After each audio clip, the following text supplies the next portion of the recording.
అదేవిధంగా గవర్నమెంట్ స్కూల్లో భోజనం చేయాలంటే నిన్న మొన్న కొన్ని అక్కడక్కడ దురదృష్టకర సంఘటనలు, పిల్లలకు ఫుడ్ పాయిజన్ అయింది, తీసుకెళ్ళామని వార్తలు చూసినప్పుడు నాకు చాలా బాధ అవుతుంది. ఎందుకంటే నేను డైట్ ఛార్జెస్ పెంచిన, కాస్మెటిక్ ఛార్జెస్ పెంచిన, ఇవాళ ఎవరైనా ఎంత ఆగర్భ శ్రీమంతుడైనా తినే సన్నబియ్యం ఇవాళ పేదోళ్ళకి ఇచ్చిన పాఠశాలల పిల్లలకు పెట్టమని నేను చెప్పిన. క్వాలిటీ ఫుడ్ ఇవ్వండి అని చెప్పిన. ప్రతి స్కూల్కు ఒక ప్రభుత్వ అధికారికి బాధ్యత ఇచ్చిన.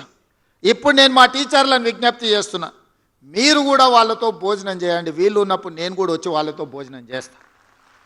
ఎప్పుడైతే టీచర్లం అంటే ఒక కుటుంబ పెద్ద, ఒక తల్లిగానో ఒక తండ్రిగానో తల్లిదండ్రులు మన మీద విశ్వాసం పెట్టుకొని రాత్రి సమయంలో పిల్లలు తల్లిదండ్రుల దగ్గర ఉంటే దినం మొత్తం మన దగ్గరనే ఉంటారు, టీచర్ల దగ్గరనే ఉంటారు.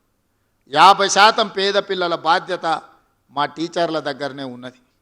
ఆ సమయంలో వాళ్ళతో పాటు కలిసి, వాళ్ళతో పాటు ఆడి, వాళ్ళతో పాటు భోజనం చేస్తే ఆ పిల్లలకు ఒక విశ్వాసం వస్తుంది. తప్పు జరగకుండా చూసుకునే బాధ్యత మనకు ఉంటుంది. కాబట్టి దయచేసి మా టీచర్లకు తప్పకుండా పాఠశాలల్లో మధ్యాహ్న భోజనం పిల్లలతో కలిసి మీరు ఎప్పుడైతే చేస్తారో తప్పులు జరగకుండా ఉంటాయి. దానికి ఏం కావాలనో నాకు చెప్పండి. వాటికి కావాల్సిన అనుమతులు కానీ వసతులు కానీ ఏర్పాటు చేసే బాధ్యత నాది.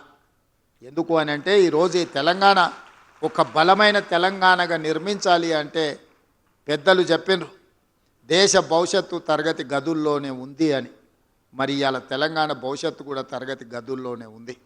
ఇవాళ ఉస్మానియా యూనివర్సిటీ ర్యాంకింగ్ మెరుగైంది, గతంలో ఉండేదానికంటే చాలా ముందుకు వచ్చిందని చెప్పినప్పుడు నాకు సంతోషమైంది. నేను వచ్చినప్పుడు గతంలో యూనివర్సిటీ వైస్ ఛాన్సలర్ నియమించడానికి ఆ ప్రభుత్వానికి తీరిక లేకుండే. దాంట్లో కూడా రకరకాల రాజకీయాలు, నేను వాటి జోలికి వెళ్ళదలుచుకోలేదు. వచ్చిన ఎంబడే సామాజిక పరిస్థితులను మెరిట్ బేసిస్ మీద, social justice with merit, without merit ఎవరిని వీసీలు వేయలే. కానీ 100 సంవత్సరాల అవకాశం రాని సామాజిక వర్గాలకు కూడా ఉస్మానియా యూనివర్సిటీ వైస్ ఛాన్సలరు, లేకపోతే అంబేద్కర్ యూనివర్సిటీ, ఇతర యూనివర్సిటీలకు వాళ్ళకు బాధ్యత ఇచ్చి వాళ్ళు ఈరోజు వాళ్ళ బాధ్యత నెరవేరుస్తున్నారు. కాబట్టి ఉస్మానియా యూనివర్సిటీ యొక్క గ్రేడింగ్లో ఈరోజు చాలా అప్గ్రేడ్ అయినాం. ఇవాళ ప్రైవేట్ గవర్నమెంట్ స్కూల్స్లో కూడా నాకు తెలిసి మా విద్యాశాఖ అధికారులు చెప్పాలి, ఈ సంవత్సరం 3 లక్షల మంది విద్యార్థులు ప్రైవేట్ స్కూళ్ళ నుంచి మారి గవర్నమెంట్ స్కూళ్ళకు వచ్చిందంటే మీరందరూ ఎంత అద్భుతంగా పనిచేస్తున్నారో. ప్రతిసారి డ్రాప్అవుట్సే ఉంటుండే, ప్రతి సంవత్సరం విద్యార్థులు తగ్గుకుంటూ చివరికి పాఠశాలలు మూతబడే పరిస్థితి తెలంగాణ రాష్ట్రానికి దాపురించింది.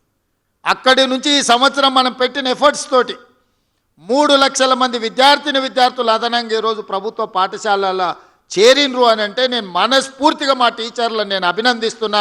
మీరు బాధ్యతతోని వ్యవహరిస్తున్నారు. దీన్ని ఇంకా వేగంగా ముందుకు తీసుకెళ్ళాలి.